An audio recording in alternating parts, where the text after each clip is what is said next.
वं गदिं पत्ते भोज्यामि समयि पाहुड मिणिमा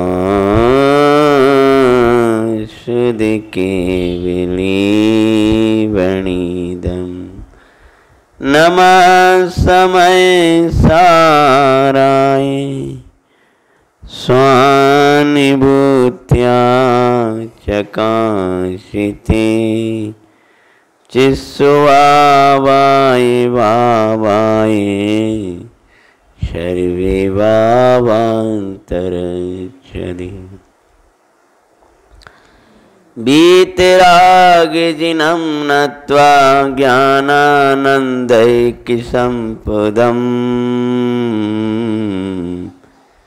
बच्छे समय सारस्य वृत्ति तात्पर्य संगिकाम्। ससनायक देवादिदेव श्री महावीर भगवान की जय हो। श्री नेमिनाथ भगवान की जय हो। श्री कुंद कुंदाचार्य महाराज की जय। सेनाचार्य महाराज की जय। चंदाचार्य महाराज की जय।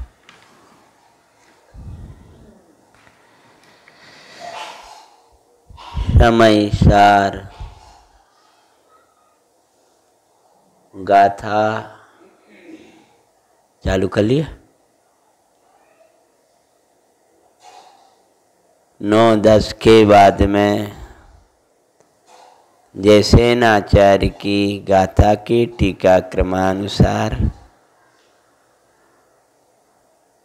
जो उनकी टीका में जो क्रम दिया है 12 नंबर की गाथा। अमरचंद आचार्य भगवान की टीका में यह गाथाएं उपलब्ध नहीं होती, इस अपेक्षा से इनको अतिरिक्त गाथा कहा है। तो जैसे आचार्य भगवान की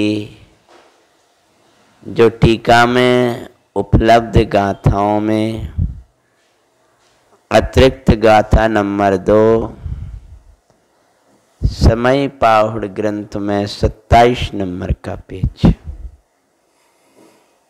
आचार्य श्री कहते हैं, हाँ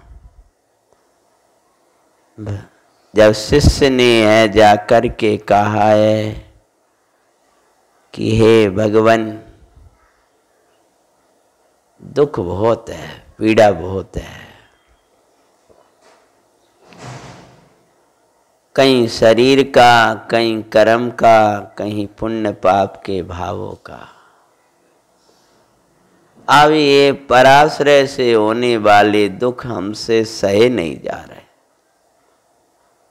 हे नाथ, हे गुरु, आप हमें ये दुख से बचने का उपाय बताओ, क्योंकि हमसे दुख अब सहा नहीं जा रहा। तो आचार्य भगवान आगे जाकर के उपाय अमरचंद आचार्य देव की टीका में भी जो गाथाएं हैं, तू शुद्धात्मा में रत हो, संतुष्ट हो, तृप्त हो, तुझे उत्तम सुख होगा, तुझे उत्तम ज्ञान होगा, तेरे परिणाम निर्मल होंगे, तेरे जीवन में आनंद ही आनंद होगा। तुझे आनंद का इंतजार ऐसा लगेगा जैसे खुशी खुशी खुशी खुशी खुशी, मतलब वो आनंद आनंद आनंद आनंद आनंद आनंद आनंद की धारा बहेगी। और तू थोड़ा सा सम्यक्त में ही उस आनंद का चक्कर देख ले, तब तुझे पता समझ में आएगा कि आत्म भावना में कैसा आनंद आता है। अभी तक तो तूने आनंद की दिशा ही नहीं जानी है। दुख की दिशाओं में ही भ्रमणा करता हुआ, दुख के साधनों में ही सुख खोजता हुआ भटक रहा है। हे चैतन्य तत्व, अगर सिद्धांत प्रवेशिका जी में से अध्यात्म शैली में निकालें तो ये चैतन्य तत्व षड्द्रव्यात्मक विश्व है, संसार है, इससे तू न्यारा हो जा। क्योंकि जहाँ षड्द्रव्यों का समूह को देखेगा वहाँ तेरा संसार होगा, जहाँ न्यारा देखेगा वहाँ विश्व से पार हो जाएगा। विश्व के ऊपर वही तैरता है जो षड्द्रव्यों से न्यारा देखता है। षड्द्रव्यों से न्यारा देखता है। कल से बोल रहे हम इस बात को, अभी तक किसी का ये प्रश्न नहीं आया कि षड्द्रव्यों में तो जीव भी आ गया, तो जीव से न्यारा कौन होगा? समाधान हो गया इसका? नहीं हुआ? हाँ बोलो क्या? हाँ सर समझ गया ना। हाँ, क्योंकि पंचद्रव्य से न्यारे की चर्चा तो हमने सुनी महाराज।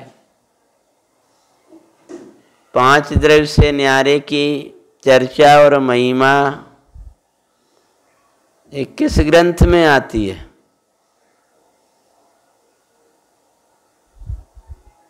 इतने थक के मत बैठा करो, बोलो कहाँ आती है पांच द्रव्य से न्यारा जीव की अवस्था बताना।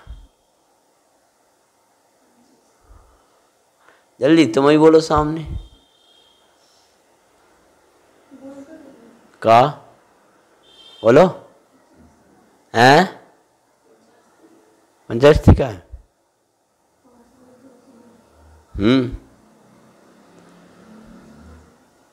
प्रसिद्ध ग्रंथ बताओ। हमने इसलिए इनसे पूछी थी सबसे पहले। ये तो कठिन बहुत गंभीर ग्रंथ हो तो इनसे नहीं पूछते। पुद्गल नवदर में आदर में काल, इनते न्यारी है जीव चाल। कहाँ कहाँ उपयोग जा रहा? नहीं है? फिर पंचद्रव्य से न्यारा तो वहीं बताया।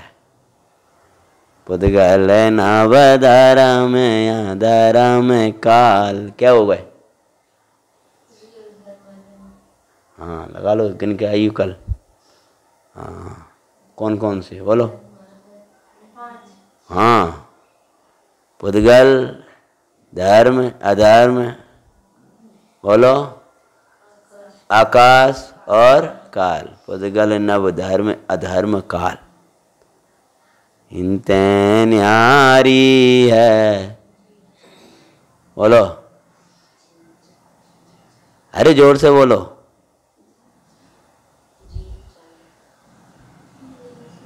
हैं? मेरी चाल, मैं इनसे अलग ही चलतूं, और अलग ही चलोगे तो ही तुम्हारा कल्याण होगा। उपयोग को सूक्ष्म करना सीखो भाई। तो ये पुद्गल की चाल चल रही है, ये पुद्गल का परिणमन चल रहा है। भगवान आत्मा इससे न्यारा है।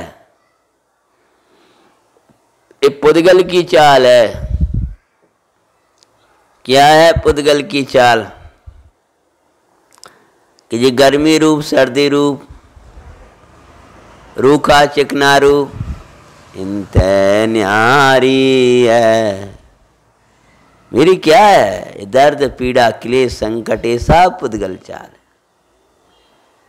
मेरा स्वभाव चेतना का नाथ इनसे न्यारा है। मैं चैतन्य प्रभु, आनंद कंद प्रभु, मेरे दुख का निवारण करने वाला सुख का सागर लहराने वाला प्रभु कब आएगा? कब आओगे नाथ परिणति में मेरी, हे ज्ञातनाथ अवकर्तनाथ। वहाँ उस भाषा में याद करें, षड द्रव्य से न्यारा अपने गुणों के समूह को, अपने गुण अपने संपूर्ण भागों में, अपना सुख, अपना ज्ञान, अपनी शांति, अपनी प्रभुता, अपने ही भागों में, अपनी संपूर्ण अवस्थाओं में देखता हुआ समझ में आया। उनके क्षण क्षण वर्ती परिणामों को भी एक समय को जानकर उससे न्यारा वर्तता हुआ। गुणों के समूह का नाम द्रव्य। बोलो, संपूर्ण भागों में, संपूर्ण अवस्थाओं में पाए गुण, गुणों के परिणमन का नाम पर्याय। पर्याय गुणों का परिणमन। मेरी पर्याय गुणों के, मेरे गुणों के परिणमन रूप है। मेरी पर्याय ज्ञान, आनंद, आह्लाद ये रूप है।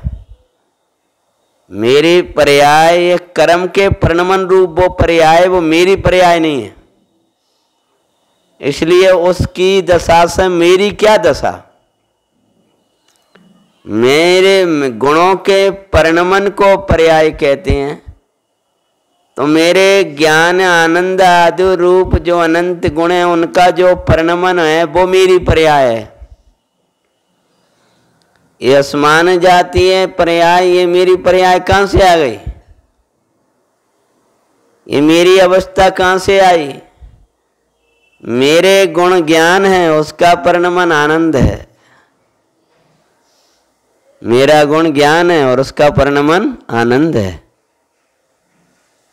कहाँ बैठे हो? हैं?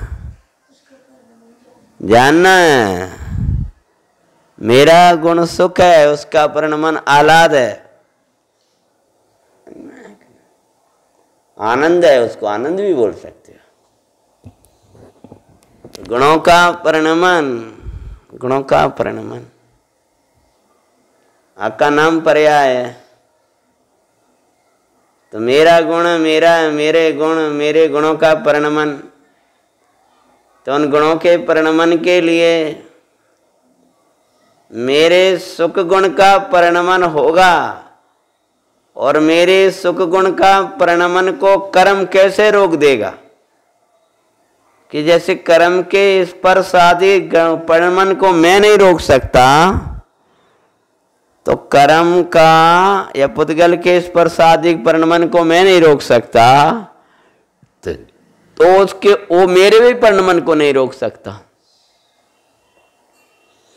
यदि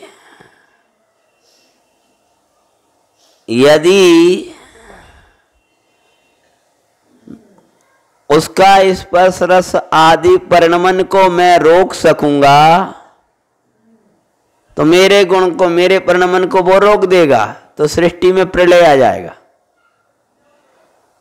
जिस समय इसका उष्ण अवस्था रूप परिणमन होना है, इसको रुक्ष अवस्था रूप परिणमन होना है, उसको मैं नहीं रोक सकता।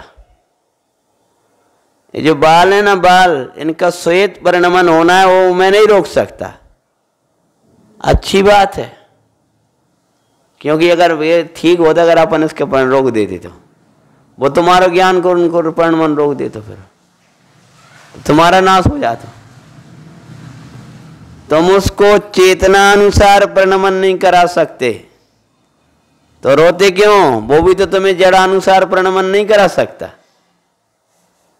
तुम तो आनंद मनाओ ना, और उसके परिणमन चाहे जैसे हो, मेरा परिणमन उसके अधीन नहीं है। मेरा आनंद का परिणमन है, मेरे ज्ञान का परिणमन है, वो मेरे आनंद ज्ञानानंद का प्रणमन वो मेरे ही अधीन है। मैं आनंद रूप परिणमन करूं, इसमें कोई द्रव्य बाधक नहीं होगा। क्यों? क्योंकि वो मेरे आनंद नाम का, सुख नाम का गुण है, उसका परिणमन है, और मेरा सुख नामक गुण मेरे द्रव्य में है और उसकी संपूर्ण भाग और संपूर्ण अवस्थाओं में है। इसलिए मेरे आनंद परिणमन में कोई मेरे लिए बाधक नहीं है। राता सिर पर सिगड़ी जलती है और आनंद बजरता है तो अपने आश्चर्य लगता है। तो आचार्य महाराज कहते हैं इसमें कोई आश्चर्य मत मानो। क्यों? क्योंकि वो आनंद पुद्गल का परिणमन नहीं है। उस समय जिस समय काय पुद्गल का परिणमन होने लगा तो वह चित्त में, जिस समय वो प्रलय आ रही है, कर्म की प्रलय चल रही है, लेकिन वो आनंद गुण जो परिणमन कर रहा है, वो आनंद गुण सुख नाम के गुण में से हो रहा है ना। और सुख नाम का गुण पर कोई कर्म, कोई सिर की सिगड़ी, कोई मान अपमान, कोई बाहर की चार, उसका असर क्या पड़ेगा उस पर? इसलिए हे भव्य, तू एक काम कर दुख से बचने के लिए। तू अपनी दुनिया में रह, तू अपना अनुरागी बन जा। इसे जरो के उसे जरो के बैठे कुंवरे निज ध्यान धरे, कहीं न रुचे योके आत्म बिना, मंगलमय निज कार्य करें। धन्य धन्य कनक नंदी, देख देख सब हर्षाए, उसकी बाल्य अवस्था में से दोषम दिखता हुआ वो दिखलाए। कनक नंदी कुमार जिनने 8 साल में केवल ज्ञान लिया, कहानी तुमने नहीं सुनी होगी। 8 साल में केवल ज्ञान लिया। ये कनक नंदी कुमार यहां बैठे, वहां बैठे, जरोको में जहां बैठे। ज्ञानी जहां बैठा है वहां आत्मा को पाता है। उसको ये विश्वास है कि ये जो सुख नाम का गुण का परिणमन आह्लाद है वो मेरे से आएगा। अनेक तुम्हें उसका विपरीत परिणमन है हंसी, समझ गए ना? हाँ, उसका सम्यक थोड़ी है। उसकी जो विवाह रूप परिणमन है वो विवाह है, जिसको हंसी, वो व्याभाविक परिणमन है, वो स्वाभाविक परिणमन थोड़ी है। स्वाभाविक परिणमन तो प्रसन्नता है, और वो व्याभाविक परिणमन विभावी भावों को देख कर आता है। खुश हो रहा है एकदम, वो जिसको आप मानते हो कि आह्लाद है, तो एक के बाद ऐसे एकदम आ रहा, सुख सा सुख सा सुख सा, ऐसे वाह वाह वाह वाह, वो वाह वाह का नहीं, वो तो आहा है। उसके विभाव परिणमन में ही तुम मग्न हो रहे हो, तो स्वाभाविक परिणमन कैसे होगा? वो स्वभाव के आश्रय से आता है। उसको ही तुम अच्छा मानने लगे हो, क्योंकि तुमने अच्छो आनंद देखो ही कहाँ। डालडा को घी मान के बैठ गए। वह घी में थोड़ा सा डालडा में हैं, आज की क्या बोलते, उनमें थोड़ा सा वो मिला दिया, यह मान कर बैठ गया ये प्योर घी है। अरे तू प्योर खा तो सही। ऐसे ही तूने प्योर तत्व ही नहीं देखा तो प्योर सुख का जानेगा तू। और वो तो शरीर आदि से न्यारा तत्व है। हे भाई, अपनी दुनिया को देखते रहना, नहीं ये दुनिया तुझे डुबा देगी। अपना दुनिया बने रहना, नहीं ये पर की धुन तुझे मार देगी, ये निगोद ले जाएगी दोबारा। इसी तक के लिए आई है, पर की लगनी तुझे ये निगोद की लगनी के लिए आए। थोड़ा स्वभाव करता रहेगा, कुछ नहीं है, यहाँ से इस पलंग पे बैठ जाएगा, छाछ तो वैसी की वैसी बनी रहेगी। स्वभाव से अंतर इतना ही है कि इतना जो स्वभाव कर रहे हो, तो जमीन पे बैठ कर छटपटा रहे हो छाछ के मारे, तो ये पलंग पे डाल देंगे उठा करके। नेक बिस्तर से नेक और ऊंच होगा तो बिस्तर बिछा देंगे, और एक आध जन पंख करने लगे, वह सो कर रहा, वो छाजन तो वैसी बनी रहेगी। ऐसी स्वर्ग है। और अगर स्वभाव में भी नहीं गया, शुभ में चलेगा, तो वो जो तुम ऐसे छाजन वो है, बाद ले जाके बाप में और पटक देंगे, जमीन पे पत्थर पड़े। तो वैसे बेचारे को छाछ और पत्थरों पे और डाल दिया। लेकिन छाछ तो दोनों की दोनों, खाज जैसे बोला है, खाज खुजली, वो तो दोनों जगह बनी हुई। जो यहाँ हवा कर रहे हैं वहाँ मक्खियाँ लगने लगी, बिलबिलाने लगे, कोई खाने और आ गया, इतना अंतर है। तो सो अंतर तो दिखाई देता है इंद्रिय सुख की अपेक्षा, लेकिन अंतर का सुख तो कुछ मिला नहीं। छाछ जैसे छाछ तो वहीं की वहीं पड़ा है, वैसे की वैसी खाई तो वहीं की वहीं है। भगवान यहाँ कहते हैं, इसने प्रभु से हाथ जोड़कर कहा है, प्रभु ये दुख कितने दिन और चलते रहेंगे।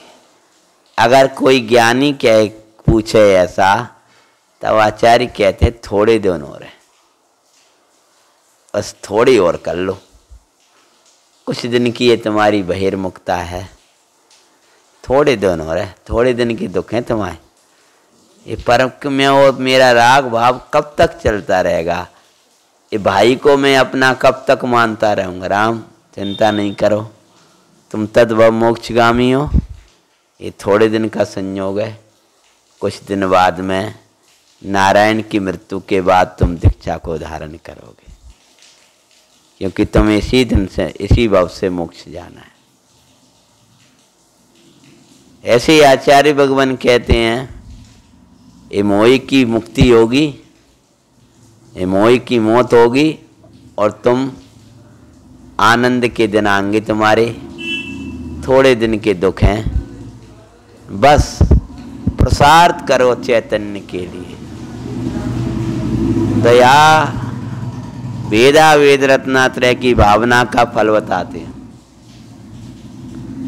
निश्चय और व्यवहार रूप परिणमन जिसका होता है, उस भावना का फल है आत्मा को भावना।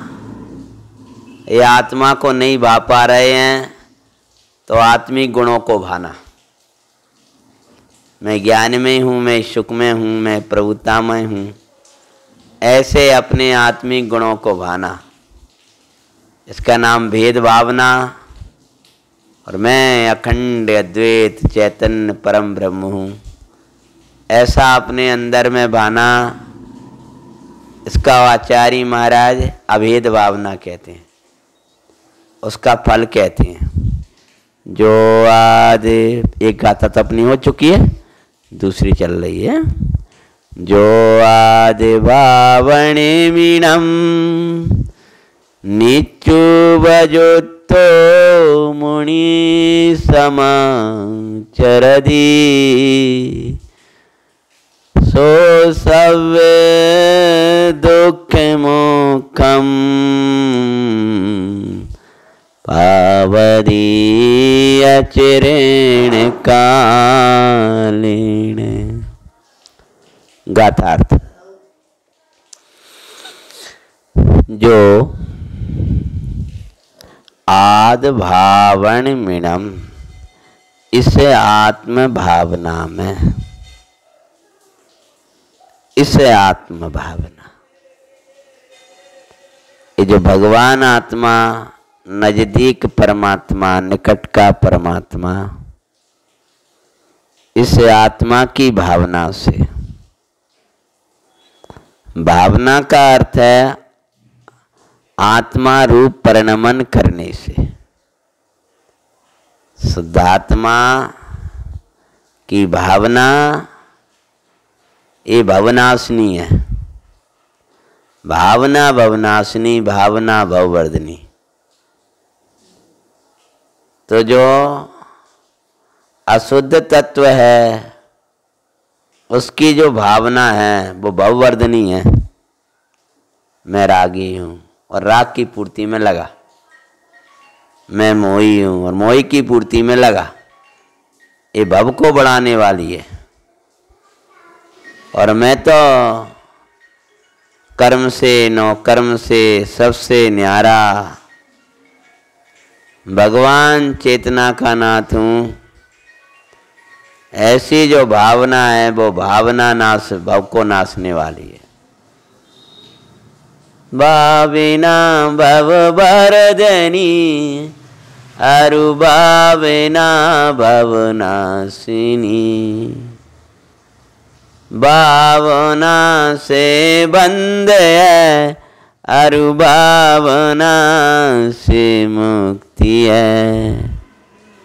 उत्तम सुभावना भाव जिससे हो ये तारी मुक्ति रे। जो अन्य कर्मादि रूप परिणमन एक खोटी भावना है, ये भगवान आत्मा की भावना, भेद भावना और अभेद भावना दो प्रकार से। आप अभेद भावना नहीं पा पा रहे हो तो अस्थिर उपयोग में भेद भावना भाव। ज्ञान स्वभाव का चिंतन करो, अपने दर्शन स्वभाव का चिंतन करो, अपने सुख स्वभाव का चिंतन करो। कैसा है ज्ञान स्वभाव, चिंतन करो। अंतर्मुख होकर के, ज्ञान के सन्मुख होकर के, उस ज्ञान के सन्मुख होकर के प्रति क्षण जानना जानना जानना की पर्याय बह रही है। और जहाँ जानना पना है, भाई मेरा सुख है, भाई मारी प्रभुता है, भाई मारी तृप्ति है, भाई मारा सर्वस्व है, ऐसा जानो तो वो ज्ञान की भेद भावना क्या है। उस ज्ञान को उपयोग में बुद्धि पूर्वक लेना, प्रभुता नाम के गुण को बुद्धि पूर्वक लेना। मैं प्रभुत्व स्वरूप हूँ, मैं विभुत्व स्वरूप हूँ, मैं जीवत्व चिति दृष्टि ज्ञान सुख आदि स्वरूप हूँ। ऐसी जो भावना है उसका नाम है ज्ञान की, आत्मा की सविकल्प भावना। पश्चात आत्मा की ऐसी सविकल्प भावना बातें, ज्ञान का चिंतन करना, उसका नाम सविकल्प भावना है। और ज्ञान में रम जाना, चिंतन रूप विकल्प का टूट जाना, इसका नाम निर्विकल्प भावना अथवा अभेद भावना है। तो भेदा भेद भावना से थोड़े काल में तेरे सब दुख मिट जाएंगे। ऐसा कुंदकुंदाचार्य महाराज ने तुझे गारंटी देके कहा है। तुम ये थोड़े दिन ले लो, दर्द वर्द सब चलो जाओ तुम। जैसे वैद्य कहते, वैद्य ये चल तो रहा है, ले लो, बहुत दिन को रोग है, लेते रहो, थोड़े दिन लेके तो देखो तुम, कुछ दिन ले लगे, हाँ थोड़ा राहत तो है, हाँ बस लेते रहो, बस बंद मत करियो। जो प्रक्रिया से दी है ऐसी ये जो आत्मा की भावना है, इसको बंद नहीं करना। जैसे ही आप बहाने लगोगे वैसे ही राग समन होने लगेगा आपका। और राग का समन होना, राग का मंद पड़ना ही, राग का कम होना ही यही दुखों को कम करेगा। राग का बढ़ना विषयों के अधीन होता है और राग का मिटना या राग का घटना ये तेरे अधीन है। आत्म भेद भावना में राग घटता है और अभेद भावना में राग मिटता है। जो भेद भावना वालने लगे वो घट गया, मन तुम्हें तो लगेगा मिट ही गया। जब चैतन्य का चिंतन चल रहा है तो उस समय तो उपयोग में तो ऐसा लगेगा कोई राग है ही नहीं है। काय का भूख का परिणाम, काय का क्रोध का, काय का मान का, काय का लोभ का, काय का भेद का परिणाम। मिटा ही गया ऐसा लगेगा। लेकिन आचार्य कहते हैं अभी मंद पड़ा है, घटा है, मिटा नहीं। मिटा तो अभेद भाव नाम होगा। तो जितना ज्यों ज्यों जितना जितना राग घटेगा, ज्यों ज्यों राग आदि हीन पड़ेगा, त्यों त्यों सुख गुण बढ़ेगा, वितरागता बढ़ेगी, और वितरागता बढ़ेगी तो सुख बढ़ेगा। कहते हैं इसे आत्म भावना में निच्चू बजुत्तो निरंतर युक्त होता हुआ। निरंतर का अर्थ हमेशा लगाओ। क्या बोलो, क्या लगाओगे? कई बार दोहराया बताया है इसको। निरंतर का क्या अर्थ लगाओगे? निरंतर क्या अर्थ हुआ शब्दार्थ से? बिना अंतर के। अब बिना अंतर के अर्थ क्या लगाओगे? बहुत अच्छा, बस यही चाह रहे हैं हम। कैसे ही संयोगों आप उनमें विकल्प में मत पड़ो। अपनी आत्म भावना छूट गई। आज व्यवस्था बिगड़ गई थी पूरी। आज भोजन नहीं बनो, आज मैंने बहन को मूड ऐसा, वहाँ को ऐसा हो गया। तो आपको द्रव्य कैसा ही हो, कोई क्षेत्र हो वहाँ तो बढ़िया लगा तो पियो, अब यहाँ नहीं लगता। निरंतर नहीं हुई, क्षेत्र का अंतर पड़ गया तुझे। कोई अवस्था हो, कोई भाव, कोई तुम्हारे अंदर विकल्प भी चल रहा है, तुम उस विकल्प मत अटको, तुम तो ज्ञान स्वभाव को पकड़ो। निरंतर कोई अंतर न डाल पाए, चाहे बीमारी हो, चाहे पीड़ा हो, चाहे भूख हो, चाहे प्यास हो, चाहे मान हो, चाहे अपमान हो, चाहे कुक्षेत्र हो, चाहे सुक्षेत्र हो। आप ये बात है रहा, मैं तो ज्ञान स्वभाव, मैं इस सबको जानने वाला हूं। मेरा दर्पण का काम तो बिंब को, प्रतिबिंब को झलकाना मात्र है ना। सामने वाला जो पदार्थ है उसको झलकाना है। मेरा दर्पण तो स्वच्छ का स्वच्छ रहता है। मेरा ज्ञानमय परमात्मा तो ज्ञानमय ही रहता है, सुखमय ही रहता है। उसमें कोई अंतर पड़ने वाला नहीं है भाई। तो आचार्य भगवान कहते हैं इसे आत्म भावना में निरंतर युक्त होता हुआ उसका सम्यक आचरण करता है। युक्त होना और आचरण करना। युक्त का अर्थ है दर्शन ज्ञान, और आचरण करना चारित्र। उसमें ही अपने उपयोग को जोड़ता है आत्म भावना में। सम्यक आचरण करता है अर्थात आत्म भावना में लीन हो जाता है, तद्रूप हो जाता है। सो भाई मुनि, या मुकुरता मुनि भगवान की बात करी, क्योंकि प्रचुर रूप से उत्कृष्ट रूप से लीनता, जिसमें सब दुख नसते हैं। सर्व दुखों का नसना अर्थात सर्व प्रकार के राग का नसना। थोड़ा राग नसेगा, थोड़ा दुख नसेगा, और राग नसेगा और दुख नसेगा। पूरा राग मिटेगा, पूरा दुख मिटेगा। तो पूरा राग यानी सर्व राग का अभाव तो मुनि अवस्था में ही होता है। वो मुनि अवस्था की आत्म भावना में होता है। ये चौथे गुण स्थान वाली अवस्था की आत्म भावना में संपूर्ण राग का अभाव नहीं होता है। इस संपूर्ण राग का अभाव तो उसी अवस्था में, जिस सुबह कहा था ना कि शुद्धात्मा का संवेदन तो ये भी करते हैं, और शुद्धात्मा का संवेदन वो भी करते हैं। तो शुद्धात्मा का संवेदन धर्म ध्यान में भी है, और शुद्धात्मा का संवेदन शुक्ल ध्यान में भी है। तो शुक्ल ध्यान रूप संवेदन उत्कृष्ट है, धर्म ध्यान रूप संवेदन उससे छोटा तो कम है थोड़ा, वो शुक्ल ध्यान रूप संवेदन। तो यह पंचम काल विशेष शुद्धात्मा का संवेदन तो है, शुद्धात्मा की अनुभूति तो है। शुद्धात्मा की अनुभूति तो चौथे से ही होती है, पर चौथे में शुद्धात्मा का संवेदन और छठा सातवें में शुद्धात्मा का संवेदन। तो उसके लिए तो भेद कर दिया, इसलिए वहाँ संवेदन स्व संवेदन है, वहाँ प्रचुर स्व संवेदन है। हल्का कम है, वहाँ उत्कृष्ट है। ये तो मुनराज में बताए। अब वहाँ प्रचुर स्व संवेदन जो धर्म ध्यान वाला, ये छठा साता में है, और फिर आठवें आदि गुण स्थानों में शुक्ल ध्यान आदिक में है। तो वो शुक्ल ध्यान का संवेदन इस काल में नहीं है। तो शुक्ल ध्यान का ऐसे ही जो सर्वश्रुत को जानते हुए भाव श्रुत ज्ञान से शुद्धात्मा को वेदते हैं, वे ही शुद्ध केवली कहलाते हैं। ये शुद्ध ज्ञान के द्वारा शुद्धात्मा को वेदन करने मात्र से शुद्ध केवली नहीं है, संज्ञा नहीं दी। ब्रवार शुद्ध केवली संज्ञा, जिनकी केवली संज्ञा कही है, उनकी ये नहीं। ऐसे यहाँ क्या कह रहे हैं कि जो आत्म भावना है, तो जिसमें सब दुख नसते हैं, वो आत्म भावना मुनि अवस्था में है, इसलिए मुनि शब्द जोड़ा है।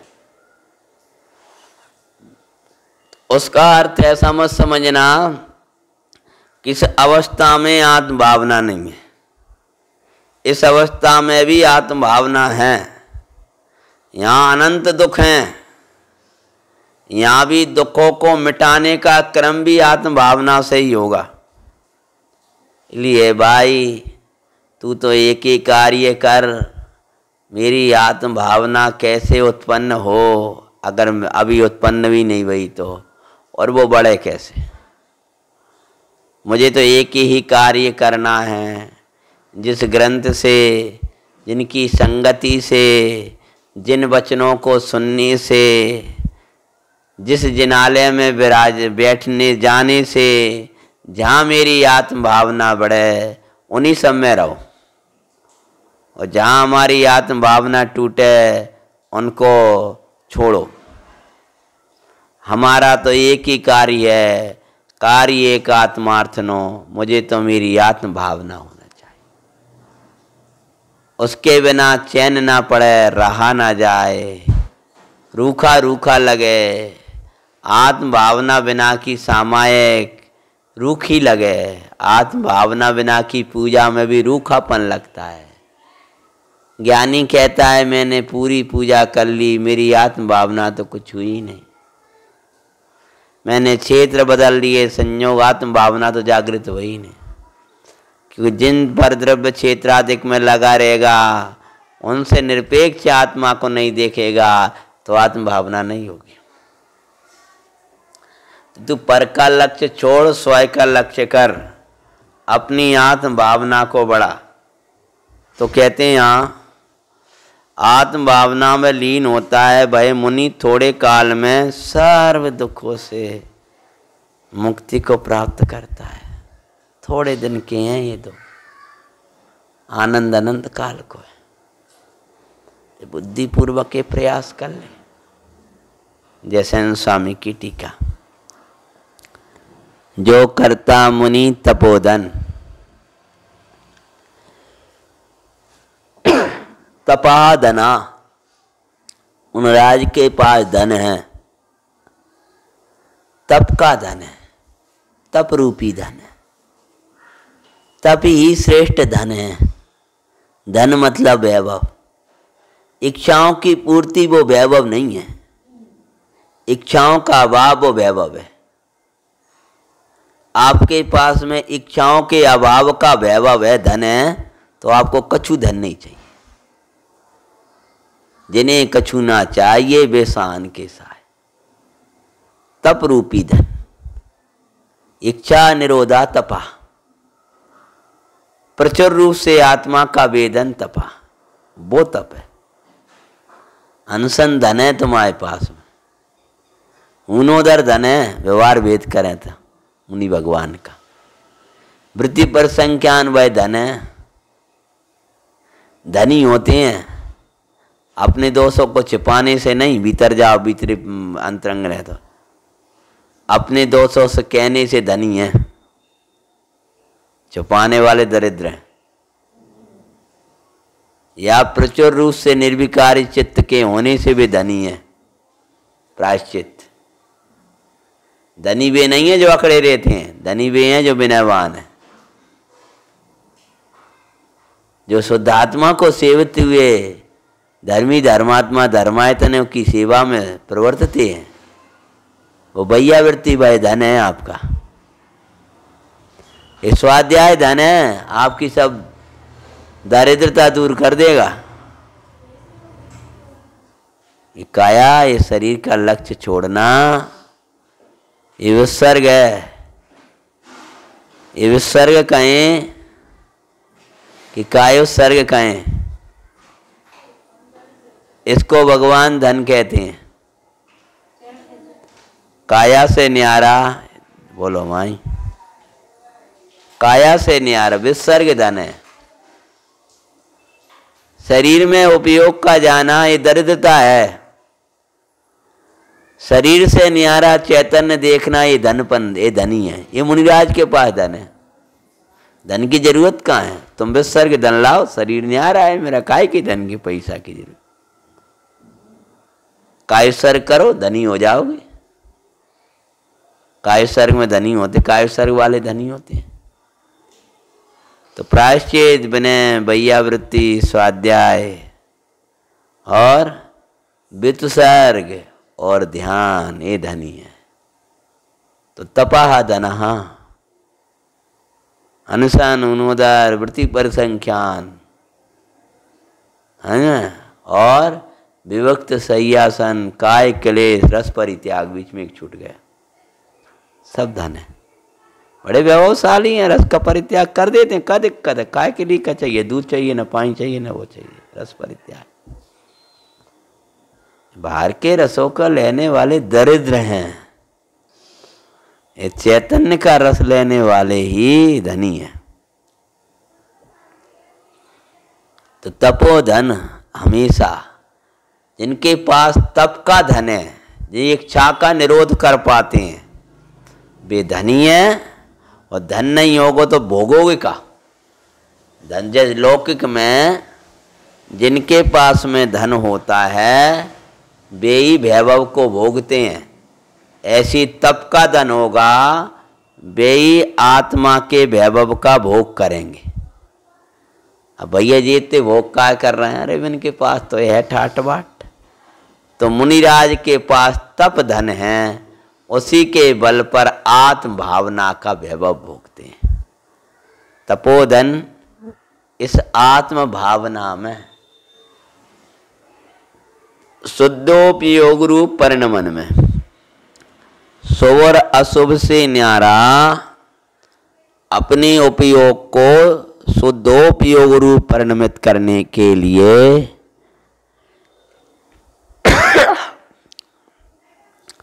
प्रयासरत होता हुआ। क्या लिखा? आत्म भावना में प्रयासरत होने की विधि क्या बता रहे हैं? तप। तप है तो हमेशा आत्म भावना चलती रहेगी आपकी, और तप नहीं है तो मर जाओगे। इच्छाएं मार डालेंगी तुम्हारी आत्म भावना को। एक एक इच्छा की पूर्ति में लगे रहो, कहाँ से आत्म भावना जगह ही नहीं पाई। इच्छा लग गई, एक पूरी नहीं हो पाई, दूसरी नागिन सी आ जाएगी, दूसरी पूरी नहीं है, तीसरी खड़ी हो जाएगी। कहाँ से आत्म भावना चल पाई? वो हमेशा निरंतर महाराज कैसे संयुक्त रहें, हमेशा आत्म भावना बाते रहें कि तप होगा तो हमेशा भा पाओ। अंतराल नहीं पड़ने देगा ये तप। आत्म भावना का अंतराय इच्छाओं से होता है। इच्छा की पूर्ति करने जाओगे, अनिच्छिक आत्म स्वभाव का विरह पड़ जाएगा। राग की पूर्ति में या अनिच्छिक आत्म स्वभाव का घात होता है, विरह पड़ जाता है। और जितनी जितनी इच्छाओं के अधीन होता जाएगा, बसवर्ती होता जाएगा, उतना उतना तू आत्म भावना को खोता जाएगा। अगर थोड़ी बहुत सभी कल भी भावनाएं चलने लगी तो इच्छाओं की पूर्ति में लगने लगा, वो भी चली जाएगी तेरी। हाँ, मैंने खो दी अपनी निधि। हे भगवान, मैंने चार गति की भ्रमणा में अनेक बार रत्नात्रय प्राप्त किया, आत्म भावनाएं भागें भाई, लेकिन वो निधि मेरी खो गई। अब मैं उस निधि के लिए कहाँ रहूँ जा करके? कहाँ पे आया जी? मैंने अनादि भ्रमणा में रत्नात्रय आपसे लिया, अब वो निधि मेरी खो गई। मैं खूब तप कर लेता था, मेरे निसंकता अधिक गुण थे, खूब स्वाध्याय में मग्न रहता था, खूब तपाधिक में बरतता था, ऐसी निधि थी मेरी। लेकिन ये विषय रूपी चोर उस निधि को भी खो गए प्रभु, खा गए। अब मैं उसकी अपनी निधि के लिए कहाँ रहूं कि मेरी कैसी दशा थी कि मैं 24-24 घंटा ध्यान में खड़ा रहता था। आज 10 मिनट ना खड़े हो पाओ। रात दिन पर्वतों पे ध्यान किया है मैंने, वो मेरी निधि खो गई। अब मैं उस निधि के लिए किसके यहाँ रहूं? रत्नाकर बिंदुसती का हाँ खो दिया। क्यों खो दिया? इन इच्छा रूपी राक्षसी के द्वारा वशीभूत होकर के। ये कामनाओं की राक्षसी मुझ पर ऐसी आवी हुई कि शास्त्र निधि के शुद्ध जल से भी न प्रभु वह धोई गई। मानो मैंने ये स्वाध्याय सुना, सब कुछ किया, लेकिन कामनाएं मेरे ऊपर हावी बनी रही। कामनाएं। तो यहां कहते हैं,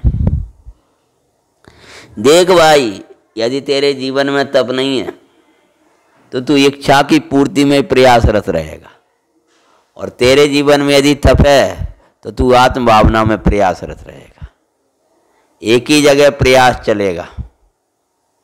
अज्ञानी का प्रयास इच्छाओं की पूर्ति में लगा रहता है, और ज्ञानी का प्रयास, जिसके पास तप धन है, वो वही काम करेगा, फिर आत्म भावना में प्रयासरत रहेगा। मानो मेरा उपयोग शुद्धोपयोग रूप अर्थ है, प्रयासरत। मुनिराज भी शुद्धोपयोग का प्रयास करते हैं, पुरुषार्थ करते हैं। एक ही का प्रयास कर रहे हैं वे, अपना उपयोग निज आत्म में लीन, आत्मा में लीन होने का। तू भी इन सब इच्छाओं को तो तोड़ और आत्मा के लिए प्रयासरत रहे। जैसे तू अन्य के लिए प्रयासरत है, उसी प्रकार तू आत्मा के लिए प्रयासरत हो।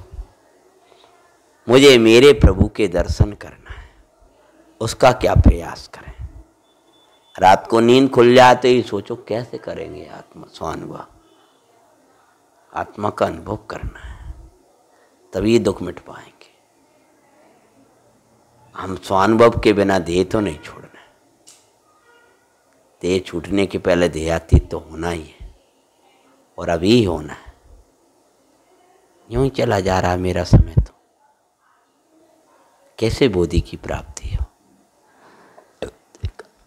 कैसे मुझे मेरे प्रभु के दर्शन हो। उठ जाओ, बैठ जाओ, फिर चिंतन में लग जाओ, प्रयास तो करो। हमेशा आत्मा के सन्मुख होने का प्रयास करो। प्रयास करना आपका काम है, होना नहीं होना वो भवितव्य के अधीन है। बस पुरुषार्थ आप करते जाओ, प्रयास करते जाओ। एक चींटी भी बार बार गिरती है और चढ़ती है, लेकिन प्रयास खत्म नहीं करती है। ऐसी आप भी बार बार आत्म भावनाओं को भाव। मन न लगे फिर अन्य चिंतन में, स्वाध्याय में लग जाओ, फिर प्रयास करो, फिर प्रयास करो। चाणक्य और चंद्रगुप्त का आता है, उन्होंने 2-3 बार चढ़ाई करी, जीते ही गए। 1-2 बार पराजय हो गई, 1 बार के 2 बार देख लियो इतिहास में। प्रयास खत्म नहीं किया। ऐसी तू इन परिणाम ए राग को मिटाने का और वितराग भाव प्रकट करने का प्रयास खत्म मत कर, और प्रयास खत्म नहीं कर, इच्छाओं को रोक। हटाओ, हमें नहीं करना, हमें तो आत्मा का काम करना। प्रयासरत रहता है। मुझे आत्मा सम्यक आचरण करता है, भावना करता है। आचरण कहीं भावना मतलब तद्रूप परिणमन। भाई मुनि थोड़े काल में सर्व दुखों से मुक्ति को प्राप्त करता है। अगर तू आत्मा के रूप परिणमन हो जाएगा, सब खत्म हो जाएंगे, दुख, विकल्प, दर्द, पीड़ा। सो ये तुम जितनी शिकायत करते फिरते हो ना, सब खत्म हो जाएगी। तुम तो अपना उपयोग को रहो, कहते दवा लेते रहो, खाने का प्रयास नहीं, खपती उल्टी होती, खा जाओ, 1 बार खाओ, 2 बार हो जाने दो करी उल्टी, निकात तो जाएगी। कि डॉक्टर साहब वो मैं तो काढ़ा पीता हूँ, पर पहले से 5 मिनट में पीते ही उल्टी आ जाती, अब थोड़ा 5-10 मिनट रुक जाता है, लेते रहो, हो जाने दो उल्टी। ये जिस दिन पच जाएगा उस दिन सब कुछ मिट जाएगा।